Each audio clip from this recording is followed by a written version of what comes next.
Good morning, Pak Dono and classmates. Today, my Group 1, will present about psychoanalytic criticism. This is my group. There are Aston, Fathan, me, Regina, Scientia Judith, and Jasmine. And this is Regina speaking. We're starting our study of critical theory with psychoanalytic criticism because, whether we realize it or not, psychoanalytic concepts have become part of our everyday life. So, what is psychoanalytic? Psychoanalytic is a form of literary criticism that uses several psychoanalytic techniques regarding its interpretation in literary works. The goal of psychoanalysis itself is a therapy for curing chaotic states by investigating the interaction of conscious and unconscious elements in mind.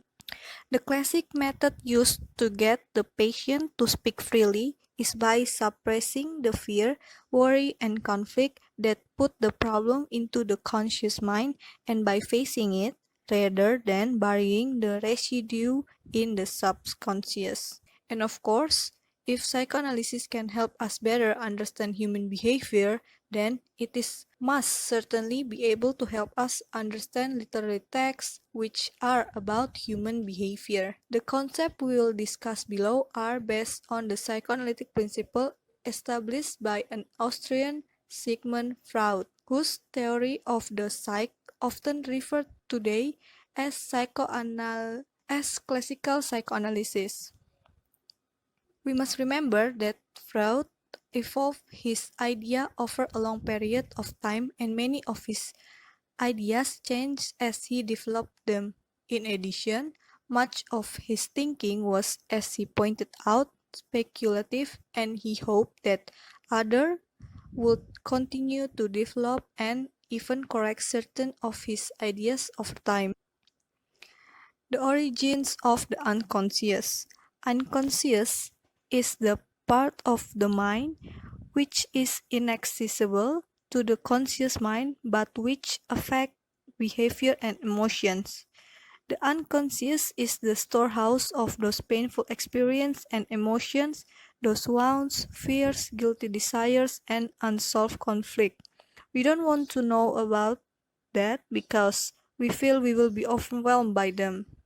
And family is very important in psychoanalytic theory because we are each a product of the role we are given in the family complex. I assume that many of us already know that many young people with mental disorder are mostly have problem with their family. In the family, they never got the love which should be obtained. They often compare to one another, which cause them thinking that they are never enough. The next one is the defenses, anxiety, and core issues. Defenses are the process by which the contents of our unconscious are kept in the unconscious. In other words, they are process by which we keep the repressed in order to avoid knowing what we feel. We can't handle knowing. Defense include selective perception, selective memory, denial, avoidance, displacement, and projection. Anxiety is the mind and body's reaction to stressful, dangerous, or unfamiliar situation. Anxiety can be important experience because it can reveal our core issues. And are some of the example of anxiety that might cause core issues. There are fear of intimacy, fear of abandonment, fear of betrayal, low self-esteem, and insecure or unstable sense of self. So, the conclusion of my presentation, this is the conclusion I got from the book that Pak Dono put in the file.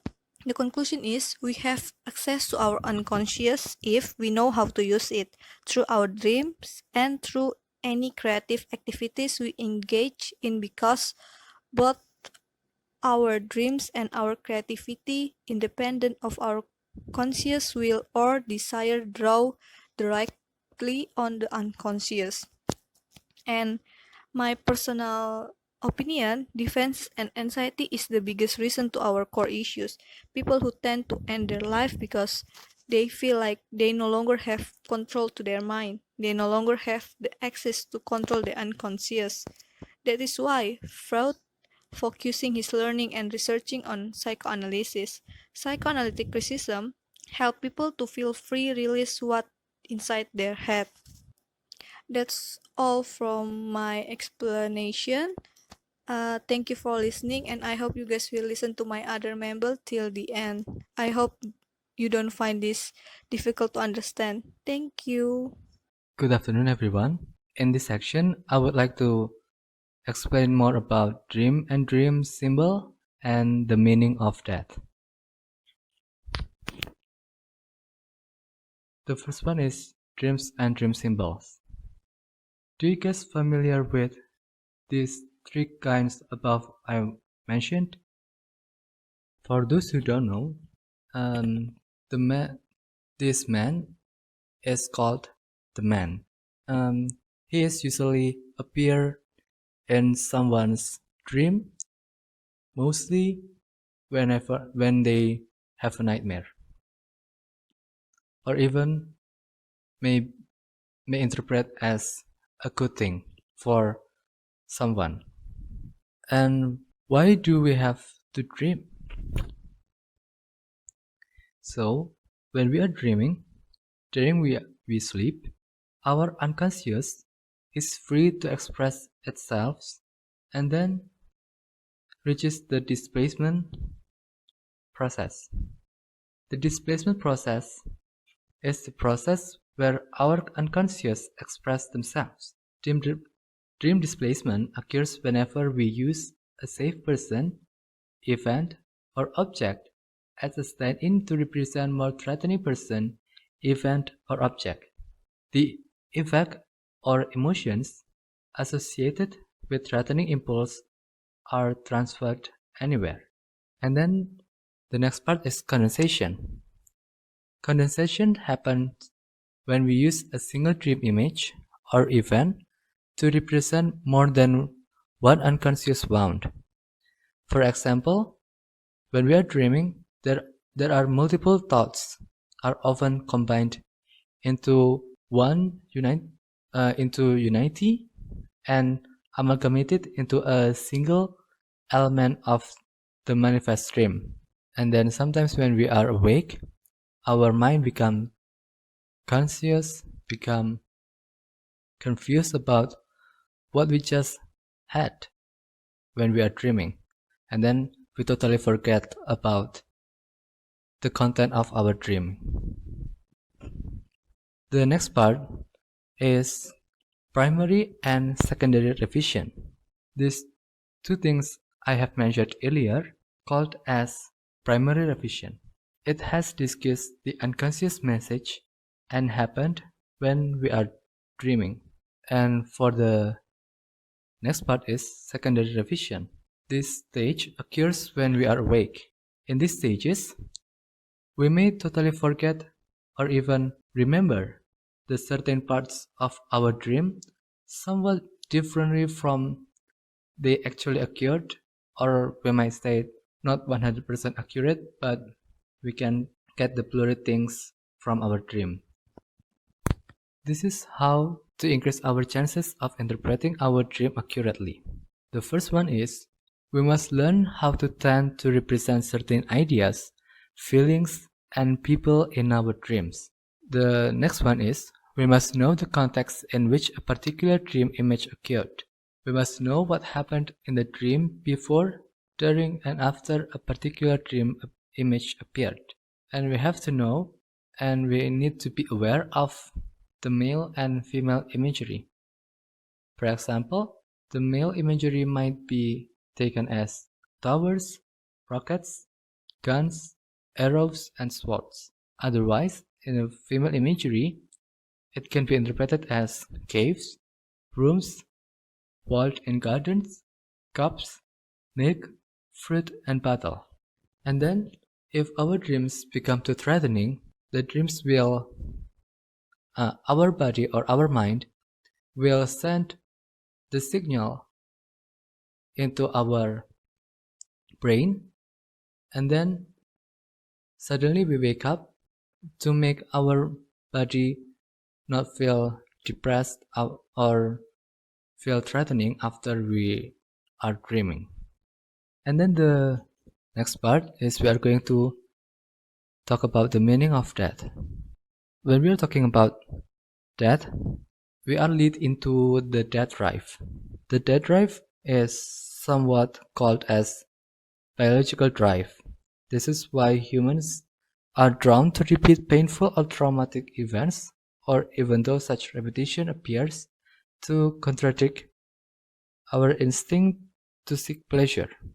This is why the way of understanding our relationship to death is to examine our relation to the rest of our psychological experience. The next one is the fear of death. When we are dead, um, those are two biggest fear we might face or maybe we are feeling right now. The first one is fear of being alone. Sigmund Freud interprets that after we will not after die we will not die alone because our God always be there for us in his heaven. And the second one is we fear of being abandonment. Fear of abandonment means that the fear of others. It can be when children loses their parent, when adults lose their spouse, and sometimes it makes us feeling guilty. Why do we cannot fulfill their biggest dream before they leave us forever? And then the next one is we are going to talk about fear of life. Fear of life is when we are alive, we have our own fear, which is called as fear of risk. Fear of risk is we cannot being responsible. We cannot being responsible of not getting too much by doing as little as possible, and will be considered as life or death. As we can see in our society, the human or the family or the organization that do not contribute as much as they can in their surroundings or in their environment will be considered as useless, and they even will be not regarded as they are part of their society. That's why people are afraid of being getting trashed and moved by their surrounding. Maybe that's all for me. Thank you for your attention and have a nice day. Okay, now I'll explain you about the meaning of sexuality. Sex and sexuality are two different things. Sexuality is how a person feels about themselves and how they communicate these feelings to others through their actions such as touching, hugging, or more subtle behaviors such as gestures, dress code, and vocabulary, including touch, experiences, values, fantasy, and emotion. While sex is to explain the anatomical and psychological characteristics of sex in men and women. Aspects of sexuality are influenced by aspects of biology, psychology, sociology, culture, and spirituality. From Sigmund Freud's theory, he believed that personality develops through a series of stages of childhood in which the seeking of pleasure energy from the id becomes a focus on certain erogenous area. Human development in psychoanalytics is a very accurate picture of the process of psychosocial and psychosexual development from birth to adulthood. In Freud's theory, every human being must go through a series of developmental stages in the process of becoming an adult. These stages are essential for the formation of permanent personality traits. The first one is ID. It is a part that is completely in the human unconscious. The ID contains energy reserve, instinct, and libido. and is the prime mover of human behavior. The ID displays both primitive and animal impulses in human, and operates on the pleasure principle. When he was little, in humans, there was a new ID. Therefore, we see that young children are always insistent on wanting something, have no shame, and are always selfish. The second one is ego. It is developed from the ID. When humans begin to live childishness as a response to reality, the ego is conscious and rational. The ID's desire cannot always be fulfilled, and that's when the ego comes into play. The ego works on the principle of reality. For example, when the ID in us wants to eat well in an expensive restaurant, but our finances cannot afford it, then the ego cannot fulfill that desire. The last one is superego, which arises from contact with other humans or maybe social aspect. In the family, the superego is instilled by parents in the form of moral teachings regarding good and bad, proper and inappropriate, etc. The superego appears as a control over the ID, especially if the ID's desires are incompatible with the morality of society. The superego always wants perfection because it works on the principle of ideality. In the later stages of psychosexual development, individuals develop a strong sexual interest in the opposite sex, where in the early stages the focus is solely on individual needs. The interest of the welfare of others grow during this stage. If the other stages have been completed successfully, the individual should now be balanced, warm, and caring. The purpose of this stage is to establish a balance between the various areas of life. The concept of sexuality is an important thing and needs to be studied, because after all, sexuality is seen from psychological studies containing behavior. So it is also important for parents to introduce the concept of sexuality well to their children from an early age. This will help them in their future life and avoid sexual disorder or disease. Hello guys, so this time I will explain to you about Lacanian psychoanalysis. Lacanian psychoanalysis is a brand of non-traditional psychoanalytic theory that is created by Jacques Lacan. Jacques Lacan himself is a French psychoanalyst. He was born in 1901 and died in 1981. Lacan's work is rather abstract, ambiguous, and almost difficult to understand. He claimed that writing about unconscious should be ambiguous because the unconscious itself is ambiguous and difficult to understand. To understand Lacanian concept, firstly, we need to begin with Lacan's theory of psychological development of an infant. In early months, it is said that infant experiences both itself and its environment as a random, fragmented, and formless mess. Indeed, infant doesn't even differentiate itself from its environment. It doesn't have a sense on itself that is capable of such an understanding. Next, between 6 up to 8 months, infants will experience mirror stage. Whether the infant develops during this stage a sense on itself as a whole rather than a formless and fragmented mass.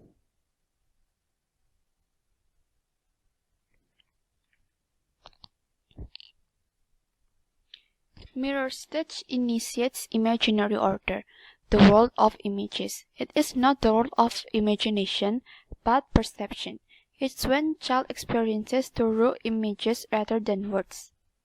It is a world of fullness, delight, because the child's sense of itself as a whole comes the illusion of control over its environment, which it still perceives itself an inseparable part with its mother, because there's a union of mutual satisfaction. My mother is all I need and I am my mother's need. A child's preferable feeling of complete union with mother, complete control over its world, is illusory but very satisfying and powerful. Therefore, Lacan called it as desire of mother. A child's acquisition language is really important. It's an initiation to symbolic order. Our entrance to symbolic order involves experience of separation from others. The biggest separation from intimate union we had during immersion in imaginary order. This separation constitutes most important experience in loss, and it will be the one who haunts us. We will seek substitute great and small for that lost union with mother, spend our lives unconsciously pursuing it in symbolic order. To recapture that feeling of union, maybe we will think like, what if I find a perfect mate? What if I have more money? What if I buy the fanciest car?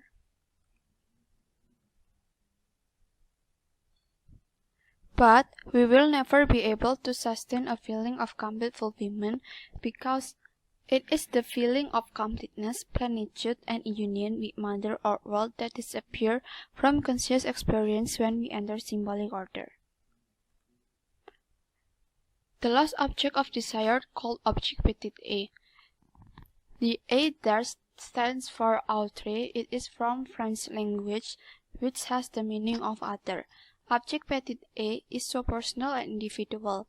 It refers to anything that puts us in touch with repressed desire for the lost object.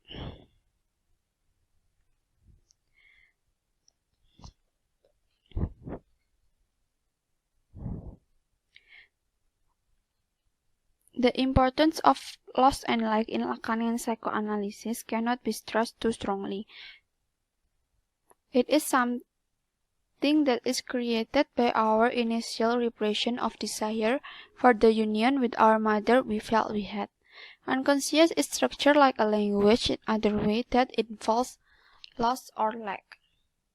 There are two processes of language that imply loss or lack. The first one is metaphor. Metaphor used when an object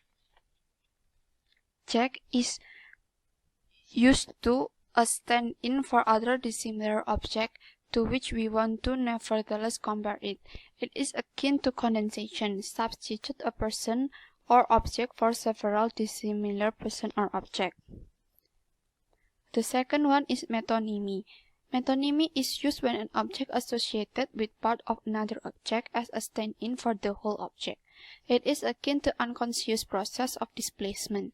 Both process substitute a person or object for another person associated. And that's all from me. Thank you. And next is about classical psychoanalysis and literature. Psychology or psychoanalysis can classify authors based on their psychological and psychological types.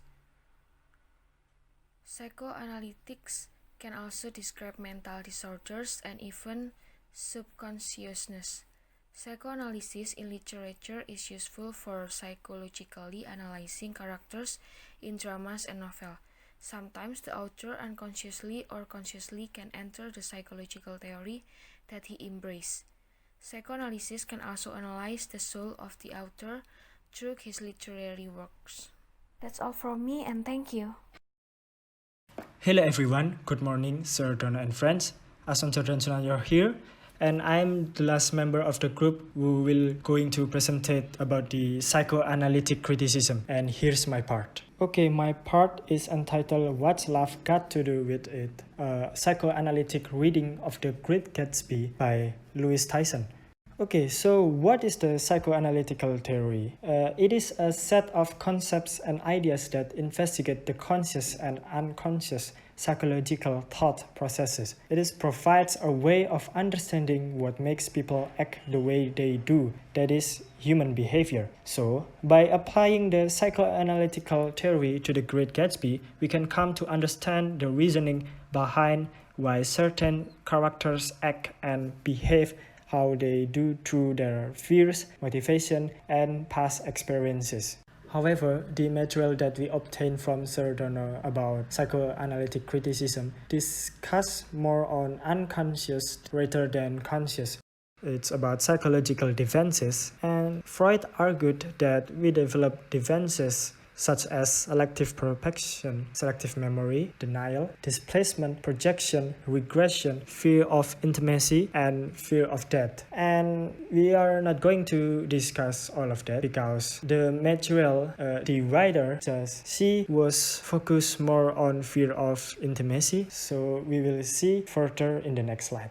Okay, so this is the fear of intimacy that I was told you on the last slide. And I have one of two examples like I show to you right now. And the second one is on the next slide, and this is the first one. So Daisy doesn't desire to have an intimate relationship with Gatsby because she has Tom. So we can see that Daisy doesn't want to have an intimate relationship with Gatsby anymore because she has Tom for about 5 years since their marriage. And Gatsby, the reason why Gatsby cannot back anytime soon, because both in the movies and book version, we know that he want to work hard to seek for fortune, and he will come back to Daisy when he wealth already, and it influenced by low self-esteem and devoid of genuine love. And here we also find the piece of evidence that we can find from the material and the book. And here it says, "Oh, you want too much," she cried to Gatsby. "I love you now. Isn't that enough? I can't help what's the past." She began to sob helplessly. "I did love him once, but I did love you too." And this is the second one of the example. Almost all romantic bonds seem to manifest around unresolved conflicts in the character psyche.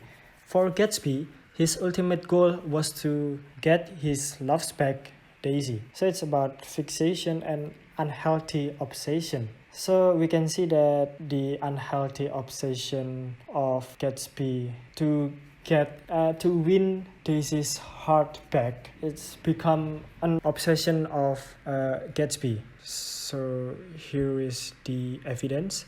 "I can't describe to you how surprised I was to find out. I love her, old sport. I even hoped for a while that she'd throw me over, but she didn't, because she loved me too." So we can see in the evidence that Gatsby too confident on himself. And this one is the family relationship that I can show to you. Gatsby sees Daisy as the woman his mother never was. She is rich, luxurious, grateful, and etc. And Tom and Daisy were likely very distant from their parents, which could be the reason why are emotionally detached from Pammy, and as well as never mention her until later on in the book. Slide, it's about the causes of Gatsby's unconscious by Louis Tyson, and this is our summary. The physical realities of his boyhood, growing up on a farm in the Midwest with ordinary parents, didn't live up to the power of these desires. So Gatsby left his parents and severed contact with them. By erasing his parents in this way, Gatsby was psychologically releasing himself to be born again. And meeting Daisy, he was introduced to a previously unknown way of life that in certain ways matched his unconscious desires. His obsession with Daisy became a means to bring into existence of the person he himself longed to be. Okay guys, so this is the last slide of the presentation, and it also concludes of the novel.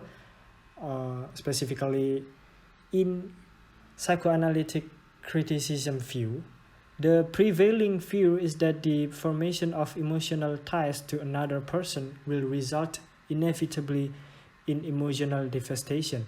The novel, seen in this light, is a tense account of unresolved psychological conflicts.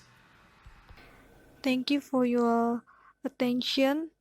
I hope you guys got useful information from our group, and sorry if there are misspelled or mispronounced that my group make during this video. Thank you so much and see you on the other presentation.